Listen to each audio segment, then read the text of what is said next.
तो गाइज़ ये कॉटेज हमें पड़ा है करीब 1,55,000 का।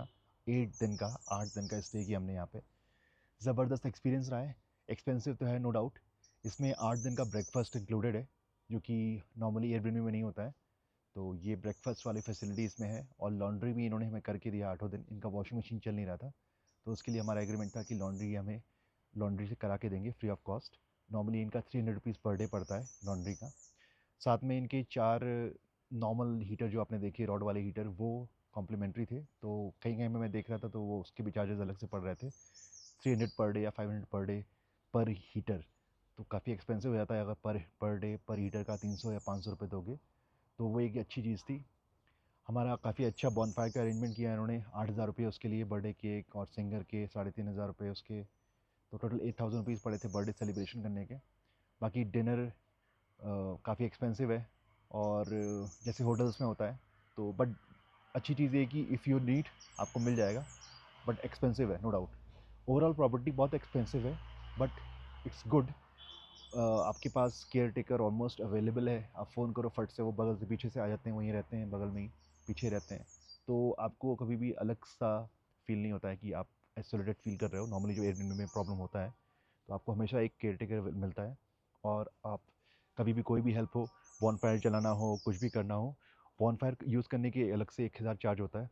हम लोगों ने बारबेक्यू किया नहीं, उसका शायद 3,000 चार्ज है, तो वो हम लोगों ने किया नहीं। और इतने ही चार्जेस हमें पड़े हैं। और हमने इसको एयरबीएनबी से बुक करने जा रहे थे, बट जो ओनर है उन्होंने कांटेक्ट किया, तो उन्होंने कहा कि if you book with us, Airbnb से हमें पड़ा था 1,84,000 का विद टैक्सेस। और उनके साथ डायरेक्टली किया तो 155 का पड़ा है, 1.55 लाख का। और अच्छी बात ये है कि उसमें आपको ब्रेकफास्ट भी इंक्लूडेड है। अगर आप एयरबीएनबी से डायरेक्टली करते हो तो ब्रेकफास्ट इंक्लूड नहीं होता है, वो आपको परचेस करना पड़ता है। 250 रुपीज़ पर पर्सन पर डे। तो वो एक तरीके से हमारी सेविंग है। 16,000 की सेविंग वहाँ पे भी हो रही है, और साथ में इन्होंने रेट भी कम कर दिए।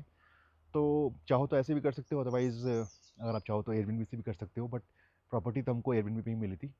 तो काफ़ी अच्छा एक्सपीरियंस रहा गाइज़। और इम्पॉर्टेंट चीज़ क्या है कि ये जो प्रॉपर्टी है, ये हडिम्बा देवी मंदिर से, जो कि बहुत ही फेमस मंदिर है, जस्ट 100 मीटर्स की दूरी पे हम लोग वॉक करके गए हैं। आप सामने देखोगे, ये जो रोड है, कार जा रही है, ये कार जाते जाते सीधे ऊपर जाती है, और यहाँ से आप हडिम्बा देवी मंदिर पहुँच जाते हो। तो वो एक अच्छी चीज़ है कि आपको नियर बाय एक बहुत अच्छा स्पॉट मिल रहा है। सिटी के सेंटर में ही हो ऑलमोस्ट। मॉल रोड भी ज़्यादा दूर नहीं है, 1.5-2 किलोमीटर दूरी है।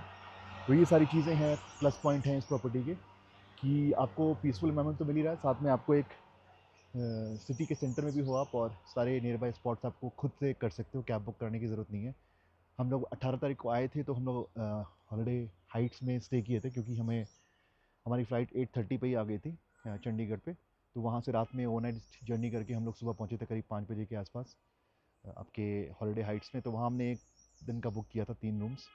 और फिर 11 बजे चेकआउट करके हम लोग इस प्रॉपर्टी में आए थे। यहाँ पे 2 बजे चेक इन था, बट हम लोग अर्ली चेक इन के लिए कहा था, और सामान वामान रख के फिर हम लोग निकल गए थे कैब से ही बुक कराते हुए। अपना पहुंच गए थे हम लोग हडिम्बा देवी मंदिर, और सारी जगह हम लोगों ने डिस्कवर किया था। मॉल रोड डिस्कवर किया था, हडिम्बा देवी नेक्स्ट डे किया था। तो 18-19 हमारा ऐसे ही गया था। उसके बाद से हमारी मेन ट्रिप स्टार्ट हुई थी। हम लोग गए थे सोलांग वैली, सिस्सू, कोकसर, उसके बाद रोहतांग में तो मज़ा ही आ गया था। फिर एक दिन रेस्ट लिया हम लोगों ने, जोगनी वाटरफॉल गए। फिर वहाँ पे हम लोगों ने उसके बाद कुल्लू गए। नगर कैसल आज शायद कर पाए या ना ही हो पाए। कुल्लू में तो मज़ा ही आ गया था, रिवर राफ्टिंग और ज़बरदस्त पैराग्लाइडिंग करके। पैराग्लाइडिंग में जाने का जो एक्सपीरियंस था वो तो नेक्स्ट लेवल था। उसमें हमारा एक डीजे माइक गिर गया हिमानी से, इतना जंप हो रहा था, इतना एडवेंचरस वो ट्रिप थी 15 किलोमीटर की।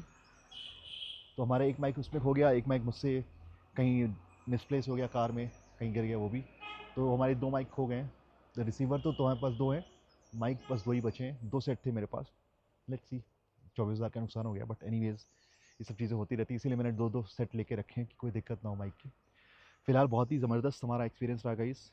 ओवरऑल काफ़ी एक्सपेंसिव ट्रिप थी, बिकॉज हमने सारी एक्टिविटीज़ किए, तो it was very expensive trip, लेकिन मज़ा आ गया। और हम लोगों ने ऑलमोस्ट सारे एक्टिविटीज़ जितने पॉसिबल हैं यहाँ पे सब करें। Paragliding, river rafting, hot air balloon. उसके बाद हम लोग जब रोहतांग गए थे, वहाँ पे हम लोगों ने स्नो मोबाइल किया, और एटीवी मशीन किया, जिप लाइन किया हम लोगों ने यहाँ पे सोलांग वैली में, और स्विंग किया, बंजी जंपिंग, और तरह तरह की चीज़ें, रिवर में भी घूमे। तो जो भी चीज़ें पॉसिबल है आसपास मनाली के, वो सारी चीज़ें हमने कवर की। ओवरऑल काफ़ी एक्सपेंसिव है, क्योंकि टूरिस्ट में आते हो आप तो हर चीज़ बहुत ही एक्सपेंसिव है। ऐसे आप हॉट एयर बलून कल हम लोगों ने किया 1500 रुपीज़ पर पर्सन। हमारा जो जिप लाइन था उसका करीब 500 रुपये पर पर्सन था। तो इस तरह से काफ़ी महंगा रहता है हर चीज़। और आपका जो पैराग्लाइडिंग है वो 2500 रुपये पर पर्सन। और आपका ये जो रिवर राफ्टिंग किया वो 1250 रुपये पर पर्सन। तो इस तरह से रेट रहता है। आप स्नो मोबाइल किया उसमें तो कई वर्जन थे, 500 रुपये वाला भी था, 3000 वाला भी था, 500 वाला भी किया, 3000 वाला भी किया। ATV राइड में भी 1000 2000 दोनों के ऑप्शन थे। तो 2000 वाला भी किया, 2000 वाला भी किया। और इस तरह से याक राइड है, वो 500 में 2 का याक राइड होती है। तो तरह तरह की एक्टिविटीज़ की गई हैं हम लोगों ने, मज़े किए हैं मनाली में। 8 दिन को पूरी तरह से हम लोगों ने निचोड़ा है, इसके रस लिया है, मज़ा किया है। होपफुली आपने भी हमारे सारे वीडियोज़ एंजॉय किए होंगे गाइज़। तो मैं ये वीडियो बनाया specially just to let you know कि कितना एक्सपेंस हमारा पड़ा है। और ओवरऑल 4-5 लाख का बजट तो हो ही गया सबको मिला के। मेरे ख्याल से 3-4 लाख का बजट तो हो ही गया होगा सब करके, फ़्लाइट वाइट करके। फ़्लाइट भी काफ़ी एक्सपेंसिव रहती हैं, बट ये वर्थ इट है। मतलब साल 2 साल में अगर आप एक बार ऐसी ट्रिप करते हो तो ज़िंदगी भर याद रखोगे। मेरी बेटी तो याद रखेगी, आरू को तो हमेशा याद रहेगा कि कैसे कैसे हम लोगों ने एक्सपीरियंस किया है। 7 ताल को याद करती है, पौंडीचेरी को याद करती है, तिरुपति को याद करती है। वो नेक्स्ट उसकी लिस्ट में ऐड हो गया है, मनाली। मनाली कुल्लू को याद करेगी वो।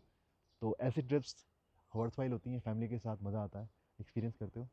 तो गाइज एंजॉय करते रहिए हमारी videos. See you very soon in new fresh video. तब तक के लिए guys take care, good night, bye bye. और यहाँ की वादी को एंजॉय कीजिए। क्या बर्ड्स की आवाज़ आ रही है, बहुत ही पीसफुल है, बहुत ही सीरीन है, मज़ेदार एक्सपीरियंस है गाइज। मज़ा आ गया इस ट्रिप में, वर्थ इट।